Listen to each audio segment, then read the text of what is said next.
તો 63 પેજ ઉપર માર્કેટ છે તો એમાં તમને અહીંયા જો આ તમારા 6.3 પોઈન્ટ આપ્યો ને આ તમને માર્કેટ ક્લાસિફિકેશન ઓફ માર્કેટ ઘણી વખત 5 માર્ક્સમાં પૂછી શકે. પછી આ સુપર નોર્મલ પ્રોફિટ ને પ્રાઇસ ડિસ્ક્રિમિનેશન ને ફોર્મ ઇન ઇન્ડસ્ટ્રી ને આ બધું 2 માર્ક્સમાં ને 1 માર્ક્સમાં. અને આ બધા ટોપિક જે છે જેમ કે મોનોપોલિસ્ટિક કોમ્પિટિશનની ડેફિનેશન ને કેરેક્ટરિસ્ટિક્સ ને એ બધું 3 માર્ક્સમાં ને 5 માર્ક્સમાં ને એવી રીતે છે. તો માર્કેટમાં આપણે કહી શકીએ ને ટાઈપ્સ ઓફ માર્કેટ ને કેવી રીતે હોય. તો પેજ નંબર 64થી તમારું સ્ટાર્ટ થાય ઇન્ટ્રોડક્શન.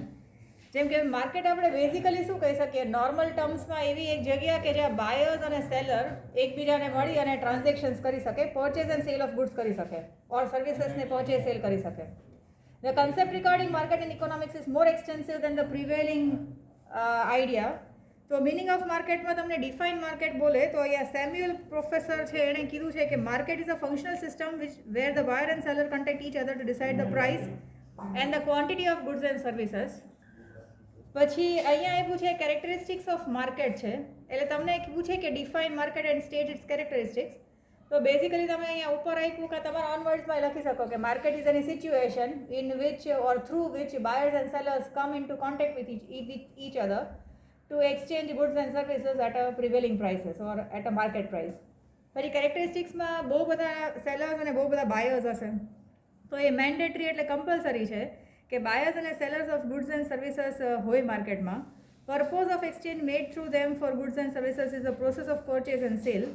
એટલે exchange of goods and services કરે એટલે કેરેક્ટરિસ્ટિક્સમાં તો બહુ બધા બાયર્સ અને બહુ બધા સેલર્સ હશે અને બધા લોકો પોતાની રીતે જેમ કે સેલર્સ હશે અને મેક્સિમમ પ્રોફિટ જોતો હશે અને બાયર્સ હશે they want maximum satisfaction from the product કે જેના માટે એ લોકો પ્રાઇસ પે કરતા હશે.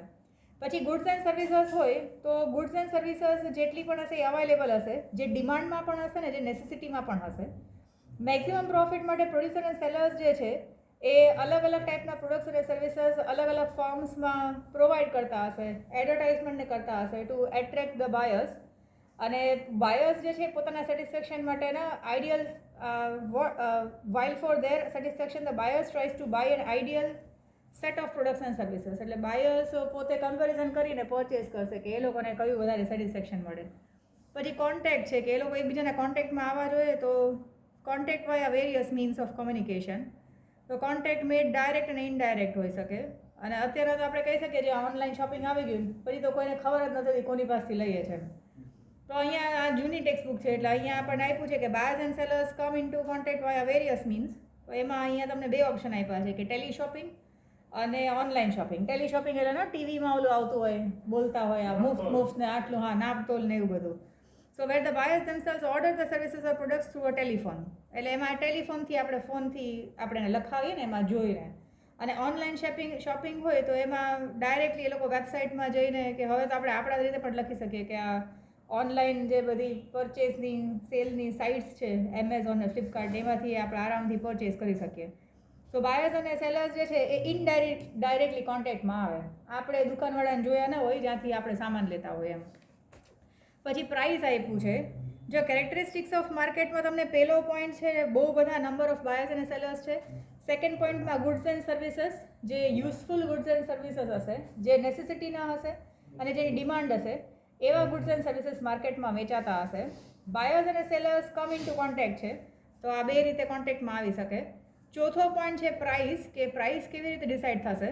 સો કોઈ પણ એક પ્રાઇસ હશે એ માર્કેટમાં ડિસાઇડ થયેલી હશે તો એ ડિમાન્ડ અને સપ્લાયના ફેક્ટર્સના બેસિસ પર ઓર ના we can say that price is determined based upon demand and supply. Price of product and services depends on the demand made by the buyers and ability of the producers to supply them.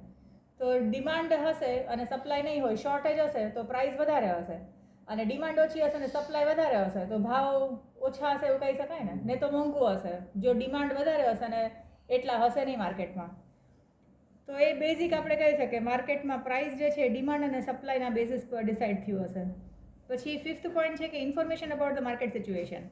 It is important that buyers and sellers have information about the current market situation. Buyers અને sellers બેયને ખબર હશે કે અત્યારના માર્કેટમાં શું મળે, શું મોંઘું પડે, શું સસ્તું પડે. અમુક સિઝનલ કોમોડિટીઝ હશે તો એ સિઝન ટાઈમે સસ્તી હશે, બાકી ઓફ સિઝનમાં એ મોંઘી હશે. સો એ લોકો ડિસિશન્સ સારી રીતે લઈ શકે. જેમ કે અહીંયા આપ્યું છે કે distribution and purchase can take place during the times of recession, inflation natural અને મેનમેડ કેલેમિટીઝ આવે તો એ કેસમાં નહોતું લાસ્ટ ટાઈમ ઓલું શું કહેવાય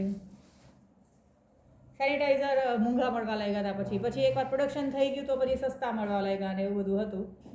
તો એવું બધું કહી શકે કે માર્કેટ ડિમાન્ડ ને સપ્લાયને લીધે ખબર પડે અને માર્કેટ સિચ્યુએશન શું છે એના હિસાબથી.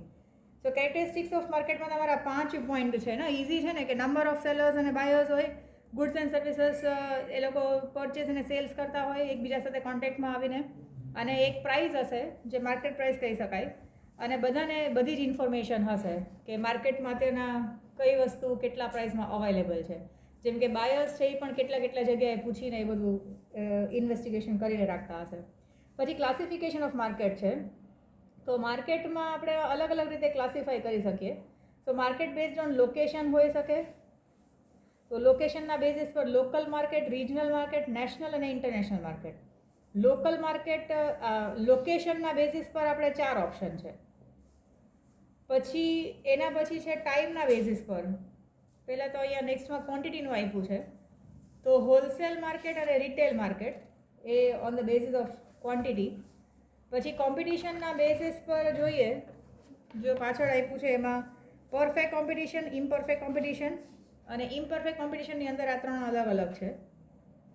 તો આ હવે પછી આખું આનું ડિટેલ આપ્યું છે, અને પછી એ બધાનું પૂરું થાય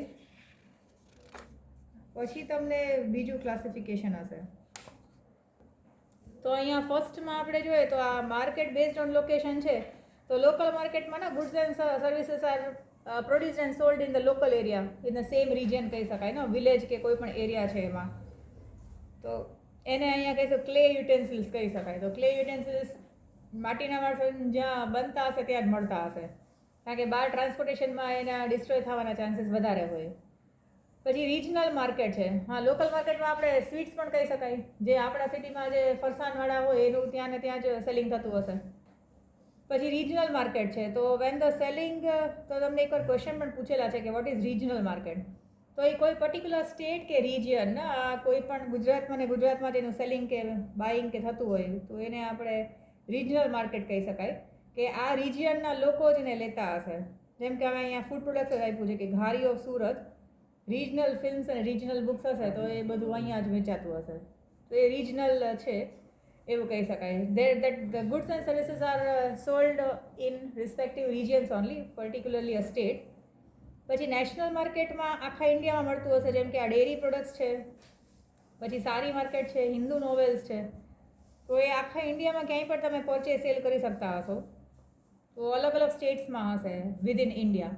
અને ઇન્ટરનેશનલ માર્કેટમાં આપણે ઇવન ફોરેનથી પણ મંગાવી શકતા હોય, કે આપણે ફોરેન એક્સપોર્ટ કરતા હોય તો એમાં અલગ જેમ કે મોબાઈલ ફોન, ઇંગ્લિશ નોવેલ્સ, એટલે એ બધા જે છે ઇન્ટરનેશનલ માર્કેટ છે એવું કહી શકાય. So due to new inventions, better transportation and communication facilities, cold storage facilities ને એ બધું થઈ ગયું, એટલા માટે હવે આ ઇન્ટરનેશનલ માર્કેટમાં પણ આપણે બધાને ચાન્સ મળે છે સેલ કરવાનો અને પરચેસ કરવાનો. So the same items and services can be both regional and national market simultaneously. એટલે અમુક કમ્યુનિટીઝ એવી હોય કે જે આપણે રિજનલમાં પણ હોય, નેશનલમાં પણ હોય, ઇન્ટરનેશનલ માર્કેટમાં પણ જાતી હોય. પછી માર્કેટ બેઝડ ઓન ક્વોન્ટિટી કહી શકાય. તો ક્વોન્ટિટીમાં હોલસેલ માર્કેટ હોય ત્યાં બલ્ક પરચેસ થતું હોય, and the prices will be comparatively lower than the retail market. So large સ્કેલમાં એ લોકો પરચેસ કરતા હશે, બલ્ક પરચેસ કરતા હશે.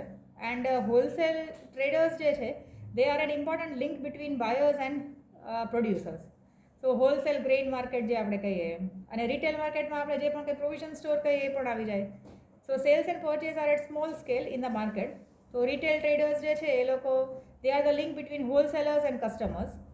તો લાર્જ સ્કેલમાં એ લોકો પરચેસ કરતા હશે, બટ વેચતા હશે કસ્ટમર્સને ડાયરેક્ટલી ઇન સ્મોલર ક્વોન્ટિટીઝ, અને વચ્ચે એ લોકો પ્રોફિટ કમાતા હશે. તો according to the needs of customers એ લોકો હોલસેલમાં પરચેસ કરી અને રિટેલમાં વેચતા હશે. એના પછી બેઝડ અપોન કોમ્પિટિશન છે. તો આ જે છે ને માર્કેટ બેઝડ અપોન કોમ્પિટિશન, એ આપણા માટે સમજવું બહુ ઇમ્પોર્ટન્ટ છે, કે આપણને ખબર પડે કે એવા કયા પ્રોડક્ટ્સ છે કે જેનું કઈ ટાઈપનું કોમ્પિટિશન છે માર્કેટમાં. જેમ કે કોમ્પિટિશનમાં બેઝિસમાં આપ્યું છે પરફેક્ટ કોમ્પિટિશન અને ઇમ્પરફેક્ટ કોમ્પિટિશન.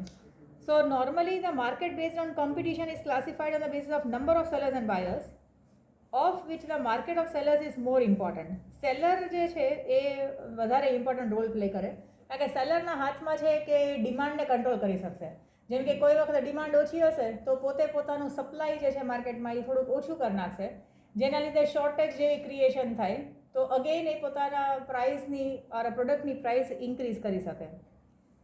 સો એમાં પરફેક્ટ કોમ્પિટિશન, મોનોપોલિસ્ટિક કોમ્પિટિશન અને ઓલિગોપોલી છે. પછી 2 મેજર ક્લાસીસ ઓફ માર્કેટ આપણે પરફેક્ટ અને ઇમ્પરફેક્ટ કહી શકાય. તો પરફેક્ટ કોમ્પિટિશન કોને કહી શકાય? તો તમને ઘણી વખત પૂછે છે કે explain perfect competition along with characteristics. તો અહીંયા તમને પરફેક્ટ કોમ્પિટિશનમાં કીધું છે કે પરફેક્ટ કોમ્પિટિશન એવી એક આઈડિયલ માર્કેટ છે. It is only possible theoretically. Practically તો perfect competition is not possible except in the agriculture sector. Agriculture sectorમાં perfect competition હોઈ શકે. This market is rarely observed because the terms for establishing perfect competition are not made that easy. એટલે એ બરાબર જે એના શું કહેવાય રિક્વાયરમેન્ટ્સ જે છે પરફેક્ટ કોમ્પિટિશન માટે એ ફૂલફિલ નથી થઈ શકતી. In economics the study of perfect competition is very important. તો એ આપણને અન્ડરસ્ટેન્ડ કરી શકીએ આપણે કે બીજા બધા માર્કેટ કેમ ચાલતા હશે. તો અહીંયા પરફેક્ટ કોમ્પિટિશનમાં મિસ્ટર રોબિન્સન આવ્યા. તો એણે કીધું કે where the demand of product of the producer totally depends on its price. Perfect કોમ્પિટિશનમાં એવું છે કે ડિમાન્ડ ઓફ પ્રોડક્ટ જે છે એના પ્રાઇસ ઉપર જ ડિપેન્ડન્ટ છે. જેમ કે કોઈ પ્રોડક્ટ્સમાં પરફેક્ટ કોમ્પિટિશન હોય તો જો તમારી કંપની પ્રાઇસ વધારે ચાર્જ કરતી હશે અને બીજી કંપનીના થોડાક પણ ઓછા પ્રાઇસ હશે તો તમારા કસ્ટમર્સ ત્યાં વયા જશે. તો પરફેક્ટ કોમ્પિટિશન એવી સિચ્યુએશન છે કે where demand of products is totally depend upon the price. અને આ જે નામ છે લેફ્ટ વિચ કે જેમ સ્પેલ કરતા હોય, perfect competition is market system where there are many firms that sell identical products with no firm large enough that can influence marketplace. So માર્કેટપ્લેસમાં અહીંયા કંપનીઝ જે છે અલગ અલગ કંપનીઝ સેમ ટાઈપના આઇડેન્ટિકલ પ્રોડક્ટ્સ બનાવતી હશે પણ કોઈના આવા જવાથી ફેર નહીં પડતો. એટલે રહેશે કે આપણે વોશિંગ પાવડર મેન્યુફેક્ચરિંગ કંપનીઝ છે તો હવે કેટલી બધી ટાઈપના વોશિંગ પાવડર મળતા હોય તો એમાં એ લોકો સિમિલર બધા એમ કહેતા હોય કે કપડાં સફેદ થઈ જશે એના યુઝથી. તો એ લોકો એમાંથી ધારો કે કોઈ એક કંપની ચાલે નહીં તો એ બંધ કરીને વયા જાય તો એમાં કંઈ બીજાને ફેર નહીં પડે એમ કે કાંઈ કોઈના કપડાં નહીં ધોવાય એવું તો નહીં થાય એમ. એટલે લાર્જ નંબર ઓફ કંપનીઝ હશે જે સિમિલર પ્રોડક્ટ ઓર આઇડેન્ટિકલ પ્રોડક્ટ્સ બનાવતા હશે.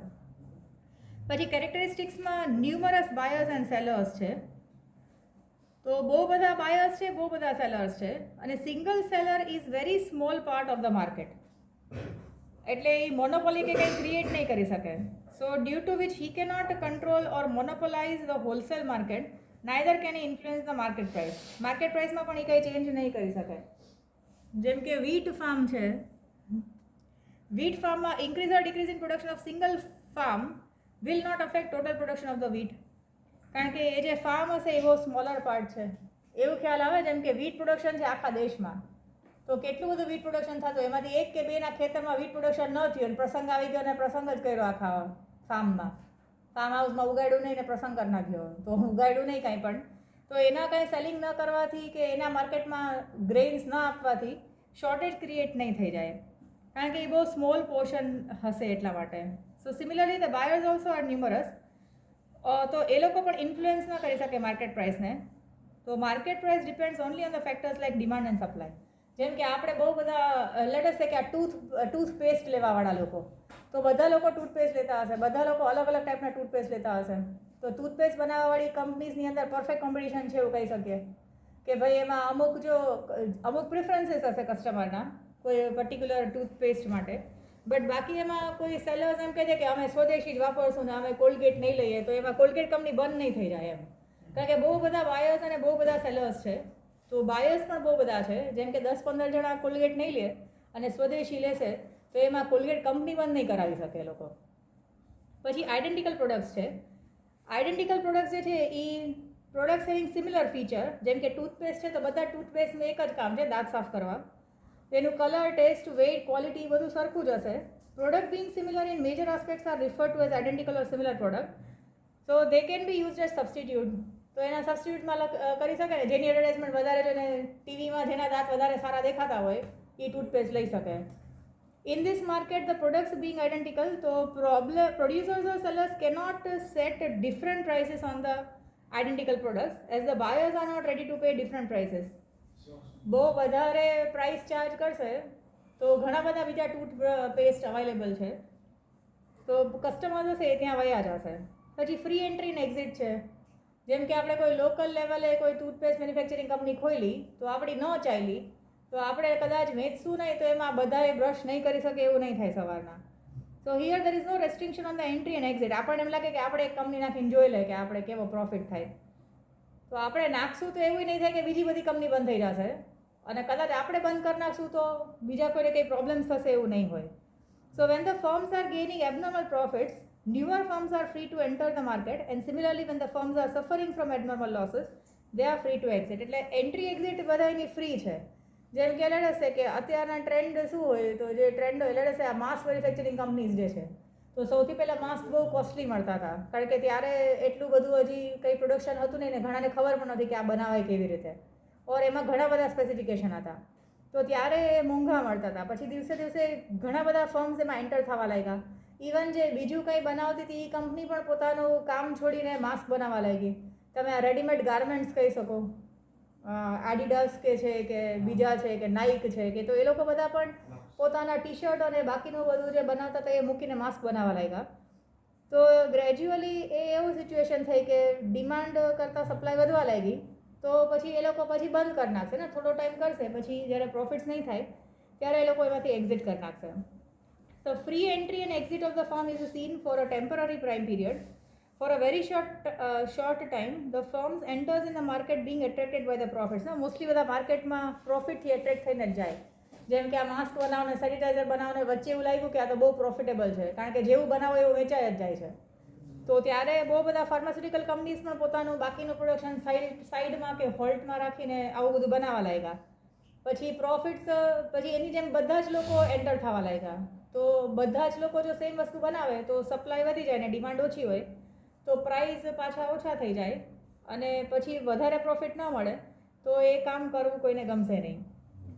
સો but the longer time period if the market in the situation of normal profits there is less movement in the firm. Longer time સુધી ના, પછી mask જ બધાએ હવે કેટલા બનાવે જે લોકો ઓલરેડી લઈને બેઠા છે એ પછી વધારે તો લેશે નહીં.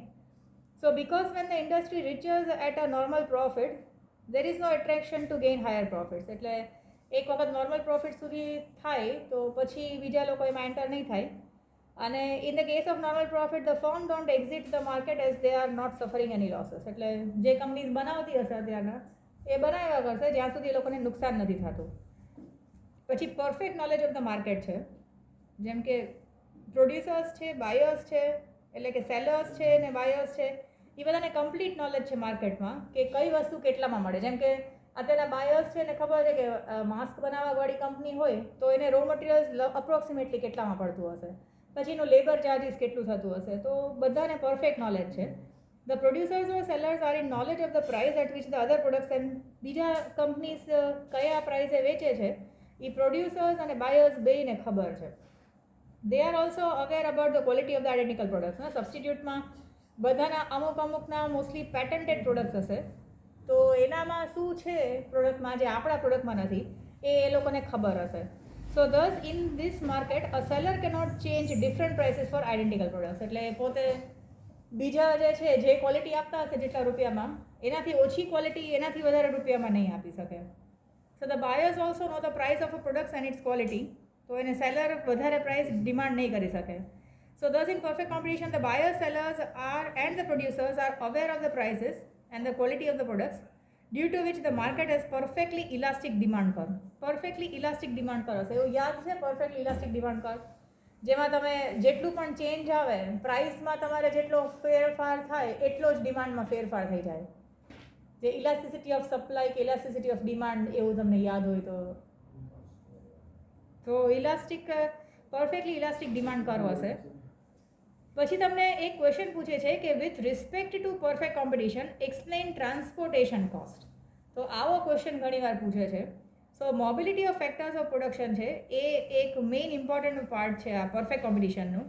4 ફેક્ટર્સ ઓફ પ્રોડક્શન જે છે એ ડાયનેમિક છે અને મોબાઈલ છે, અને એ physical, professional and usage point of view બધી રીતે આપણે એને યુઝ કરી શકીએ. પરફેક્ટ કોમ્પિટિશનમાં the price is same for identical products. Similarly, the price of the factors remain the same. To refrain from shifting of compensation from low to high due to dynamic and mobile nature of the production equipment, the firms are uniformly compensated. એટલે અહીંયા જે ચારે ચાર factors of production છે એ લોકો પણ factors of production જે છે એને જે મળતું હશે, જેમ કે કેપિટલ જે છે એને ઇન્ટરેસ્ટ મળતું હશે, લેબર છે એને વેજીસ મળતા હશે, એન્ટરપ્રેનરને પ્રોફિટ્સ મળતા હશે, અને જેનું લેન્ડ છે એને રેન્ટ મળતા હશે. તો આ જે mobility of factors of production જે છે એ આપણે કહી શકીએ કે પરફેક્ટ કોમ્પિટિશનમાં એ લોકો આઈડેન્ટિકલ પ્રોડક્શન બનાવે છે તો આ લોકોને જે કમ્પેન્સેશન મળે છે એ લોકો પણ કંઈ પોતે શિફ્ટ નહીં કરે. જેમ કે આપણે આ વેજીસ મળતા જે લેબરર્સ છે એ લોકો કોઈ એક ફેક્ટરીમાં કામ કરે છે તો એ લોકોને એમ થાય કે બીજી ફેક્ટરીમાં જાય.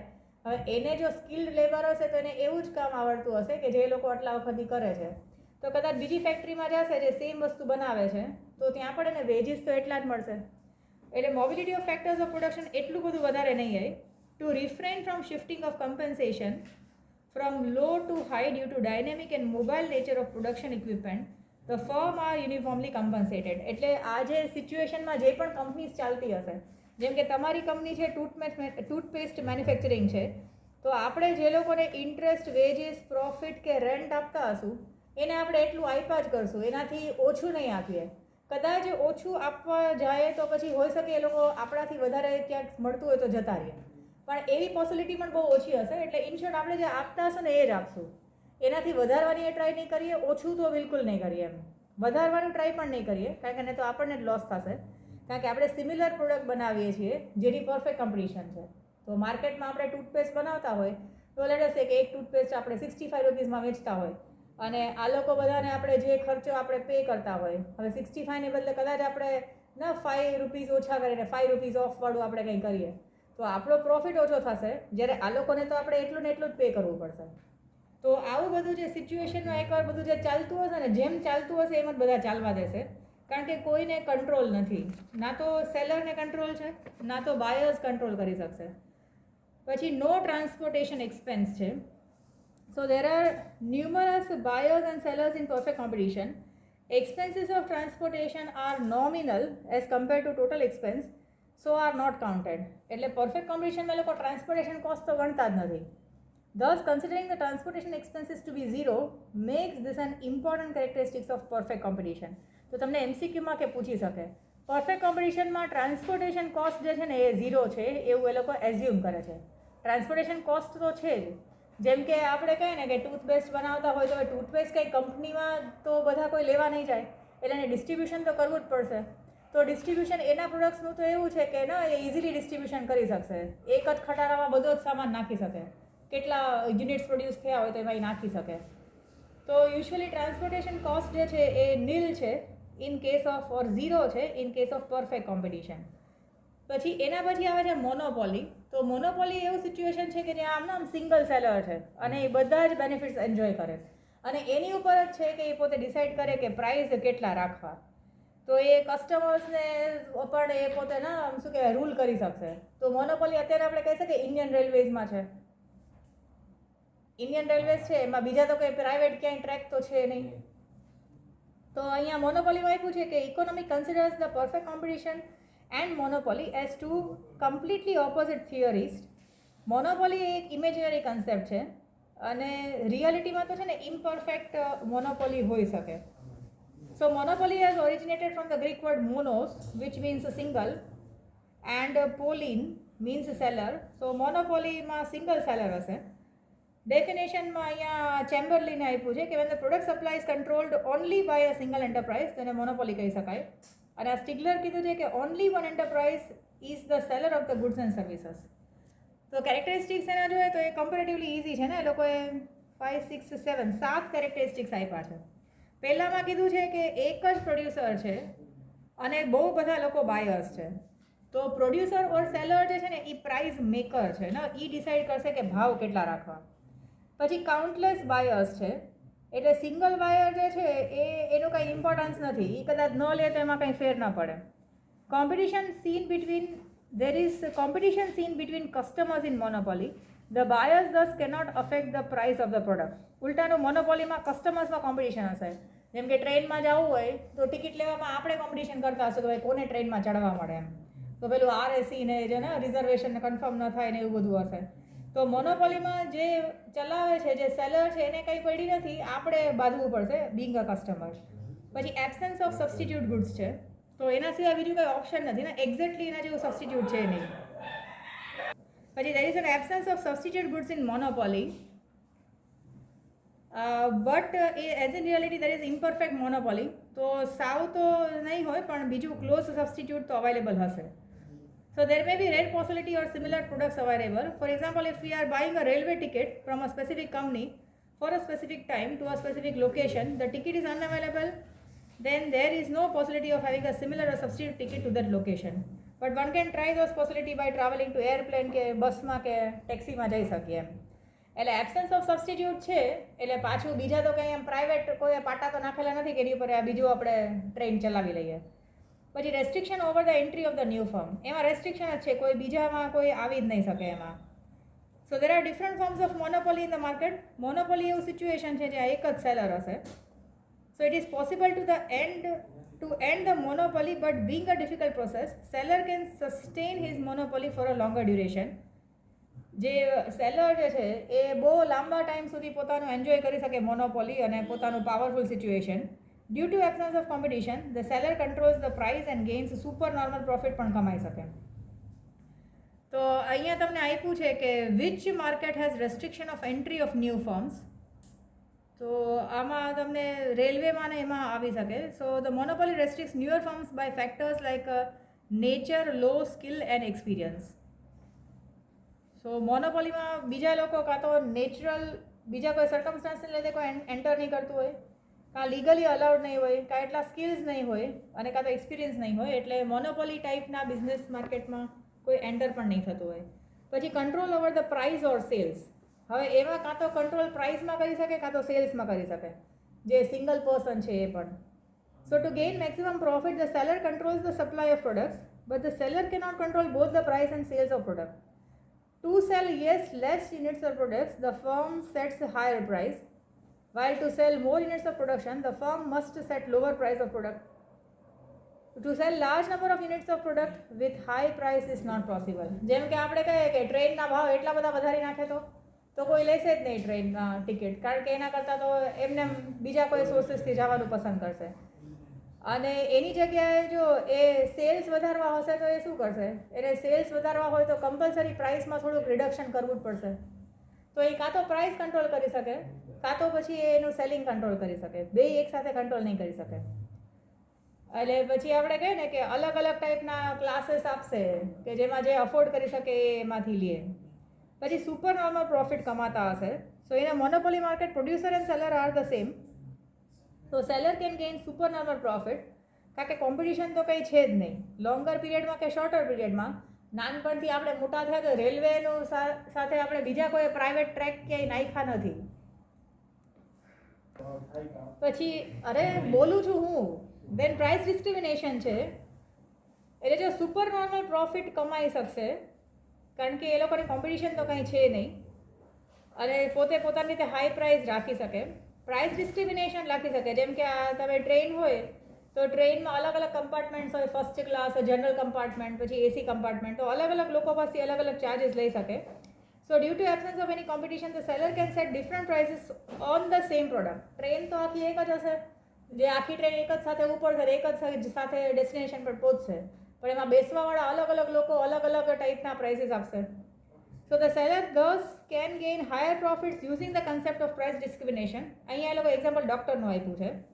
તો ડૉક્ટર પણ પોતાની ડિસ્પેન્સરી હોય તો વધારે ચાર્જ કરે, ચેરિટેબલ ઇન્સ્ટિટ્યુશનમાં એ પોતે સર્વિસ આપવા જતા હોય તો ત્યાં ઓછા, સેમ ડૉક્ટર ઓછા પ્રાઇસીસ ચાર્જ કરતા હશે. પછી ફર્મ ઇઝ ઇન્ડસ્ટ્રી. જે ફર્મ છે એ જ પોતે મેઇન ઇન્ડસ્ટ્રી છે, એના સિવાય બીજું કંઈ છે નહીં. સો અહીંયા તમને ક્વેશ્ચન છે, એક તો ક્વેશ્ચન પૂછે છે 1 કે 2 માર્ક્સમાં, એક્સપ્લેન પ્રાઇસ ડિસ્ક્રિમિનેશન.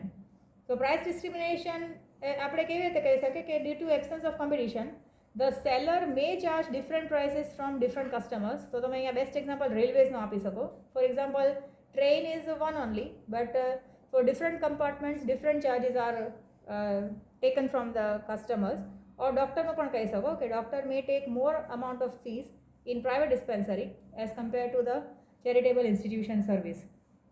પછી ફોર્મ જ ઇન્ડસ્ટ્રી છે So however in monopoly the producer and the seller are same છે. So the collection of firms can also be considered as a single firm. તો આમાં explained in a monopoly market firm and industry are same છે. So firm is the independent unit of production while the industry is a collection of the firms producing same products.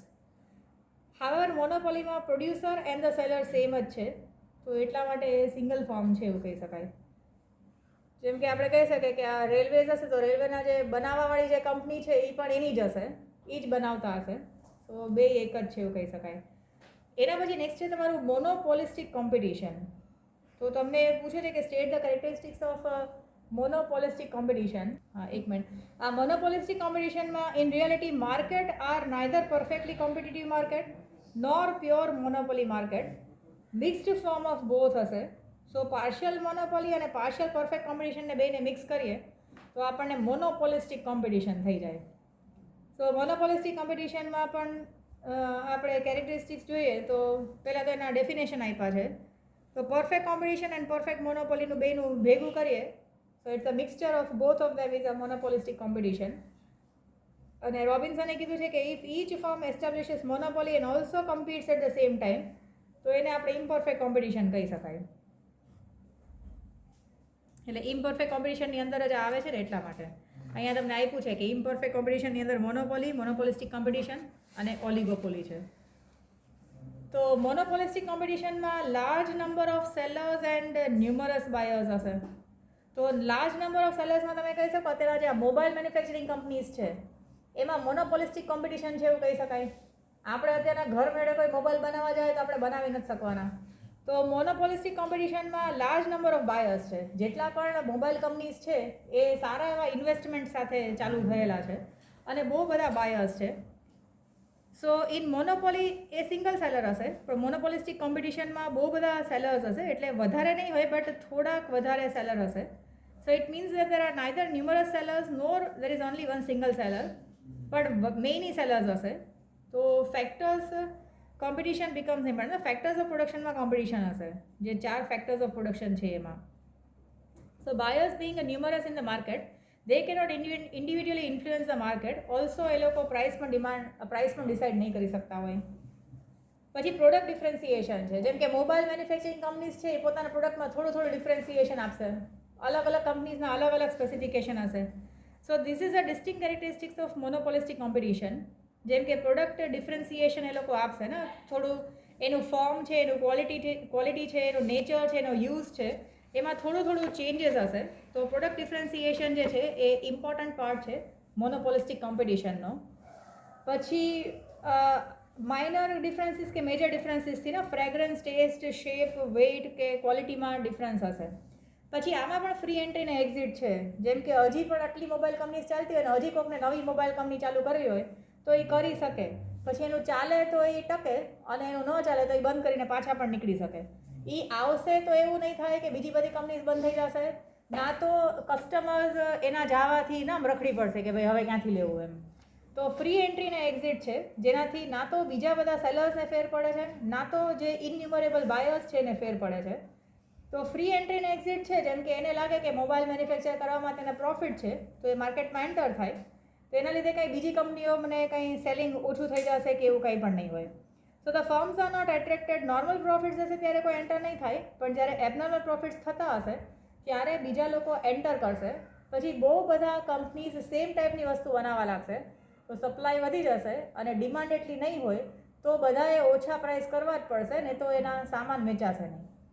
પછી જેમ ઓછા price કરશે એમ profit ઓછા થશે અને એમ કરતાં એ લોકો સીધા સાદા નોર્મલ પ્રોફિટ સુધી પહોંચી જશે.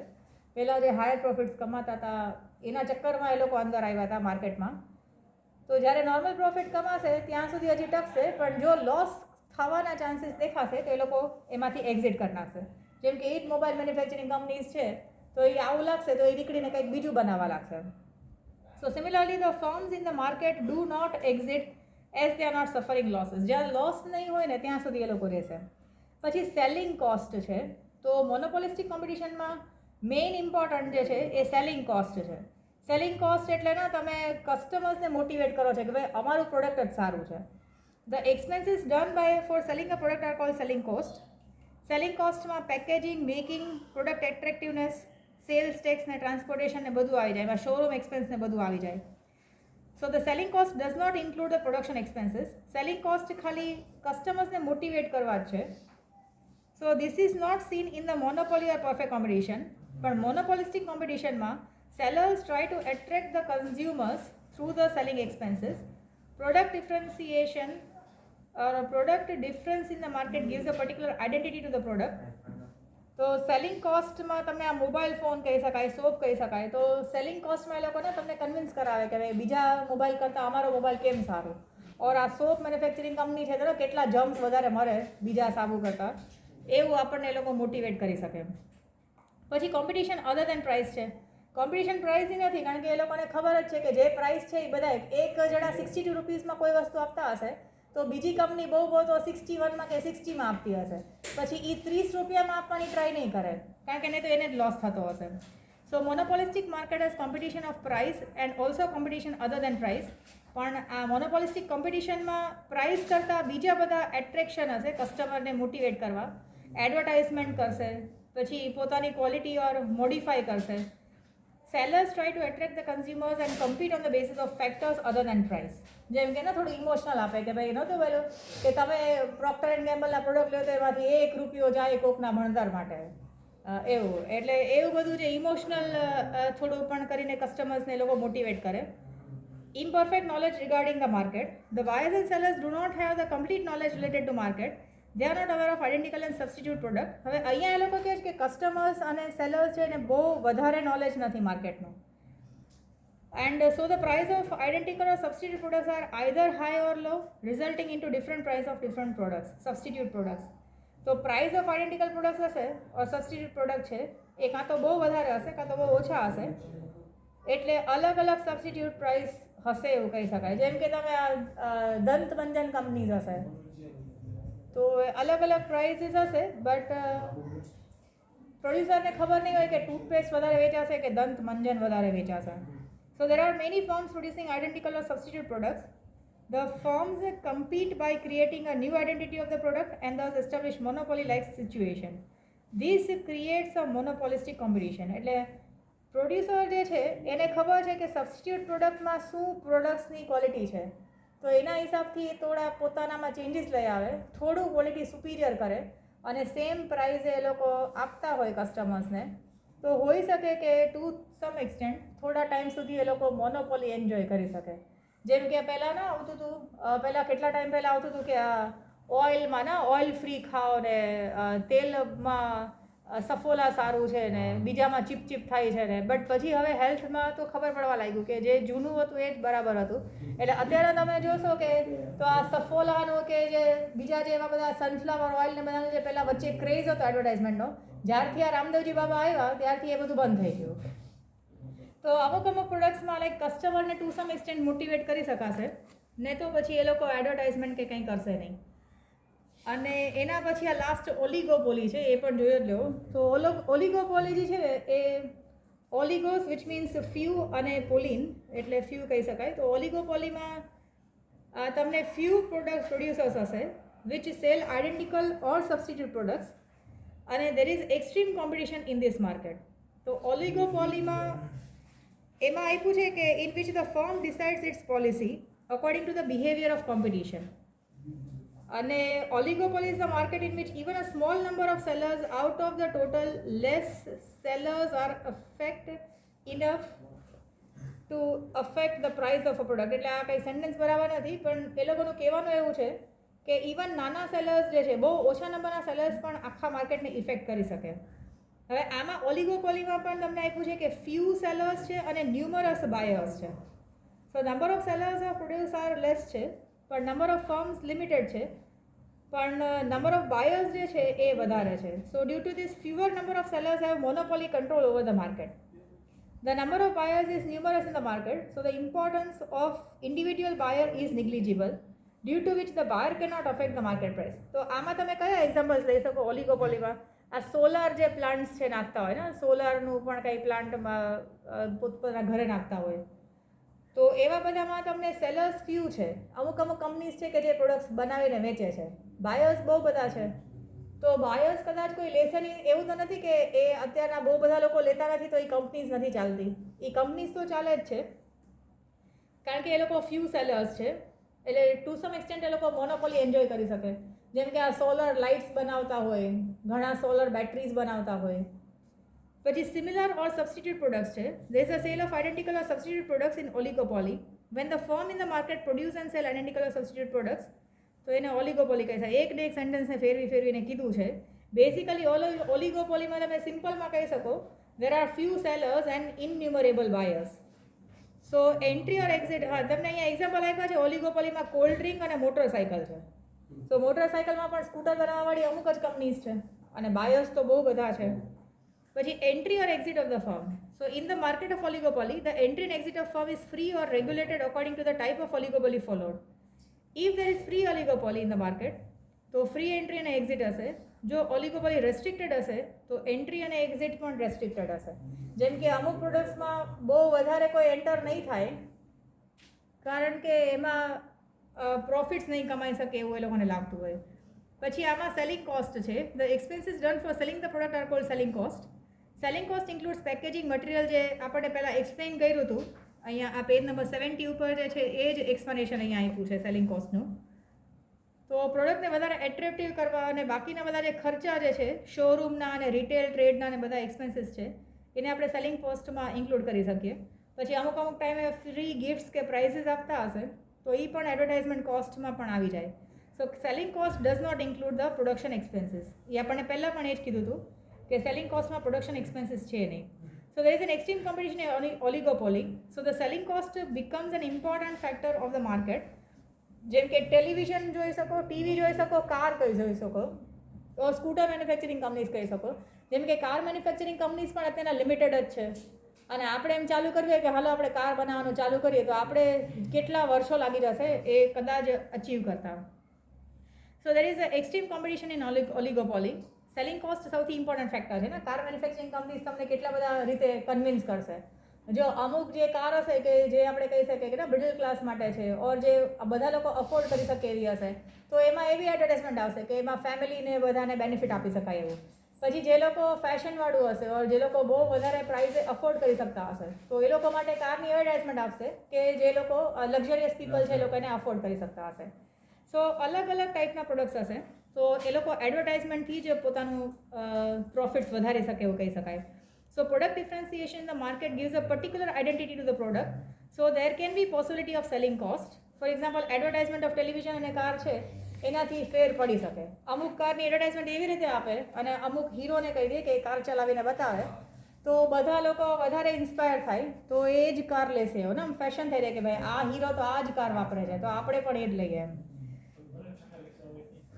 પછી ઇન્ટરડિપેન્ડન્સ છે. તો એક્સપ્લેન ધ મિનિંગ ઓફ ઇન્ટરડિપેન્ડન્સ કીધું છે. So sellers and producers are very few in the number in the market. Sellers or producers can thus easily gain the important information about each other. Sellers and producers special focus on the quality and type of products to attract the customers. જેમ કે television અને car છે તો કારમાં પણ તમે જોઈ શકો કે અલગ અલગ કંપનીઝની કાર હશે તો એમાં કંઈક નવું વર્ઝન આવે કે નવું કંઈક પણ એમાં ફેસિલિટીઝ આવે તો બીજી કાર મેન્યુફેક્ચરિંગ કંપનીઝ જે છે એ એનું કાં તો કોપી કરશે કાં તો એના રિલેટેડ કંઈક બીજી એક્સ્ટ્રા ફેસિલિટી પ્રોવાઈડ કરશે પોતાના કારમાં. તો ઇન્ટરડિપેન્ડન્સ છે. એકબીજા ફર્મ્સ જે છે એકબીજા ઉપર ડિપેન્ડન્ટ છે. સો એકબીજાથી અફેક્ટ થઈને એ લોકો પ્રાઇસ, ક્વોલિટી અને ટાઈપ ઓફ પ્રોડક્ટ જે છે એ કોમ્પિટિશનના બેઝિસ પર ડિસાઇડ કરતા હશે. સો ઇન્ટરડિપેન્ડન્સ ઓફ ફર્મ્સ એવું આપણે કહી શકીએ ને. Firms are dependent on each other. If one firm modifies its product, other firm also tries to modify its product so as to gain customers confidence એવું કહી શકાય. So price stickiness or kinky demand curve છે.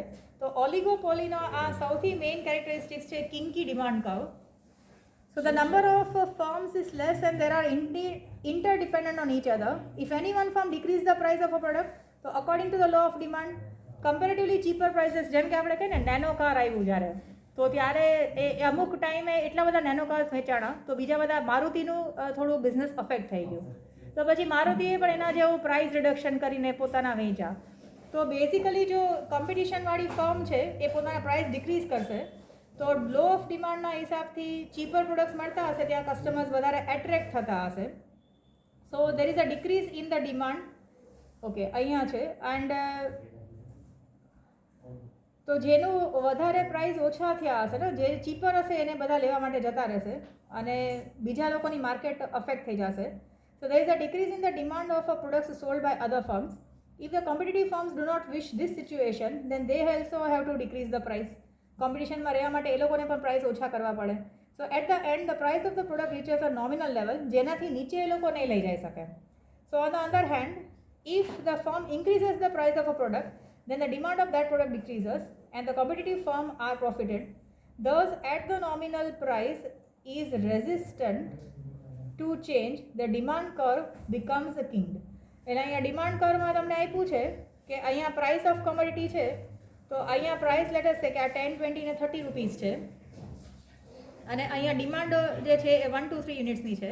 તો જ્યારે 30 rupees હતા ત્યારે એક જ યુનિટ ડિમાન્ડમાં હતું, પછી એના પ્રાઇસ ઘટીને જો અહીંયા આવ્યા તો 2 થવા લાગ્યું. હજી જો પ્રાઇસ ઘટશે તો ડાયરેક્ટલી 3 વધવા લાગશે. સો આમાં પ્રોડક્ટ્સ એવા છે કે જે વધારે કોસ્ટલી હોતા હશે. ઓલિગોપોલી માર્કેટમાં મોસ્ટલી એવા પ્રોડક્ટ્સ હશે કે જે કોસ્ટલી હોતા હશે, તો એમાં થોડાક પણ પ્રાઇસ ડિફરન્સ આવશે તો ડિમાન્ડમાં તરત જ ફેર પડશે ને. પ્રાઇસ રિડ્યુસ થશે તો ડિમાન્ડ વધી જશે એન્ડ ઓપોઝિટ સિચ્યુએશન. તો અહીંયા કિંકી માર્કેટમાં અચાનક જ ફેર પડી જશે, એવું એ લોકો કહેવા માંગે. સો ઓલિગોપોલી એટલે જો ટાઈપ્સ ઓફ માર્કેટમાં તમે પાછું જોઈ લેજો, તમને પરફેક્ટ કોમ્પિટિશન અને ઇમ્પરફેક્ટમાં મોનોપોલી, મોનોપોલિસ્ટિક અને ઓલિગોપોલી.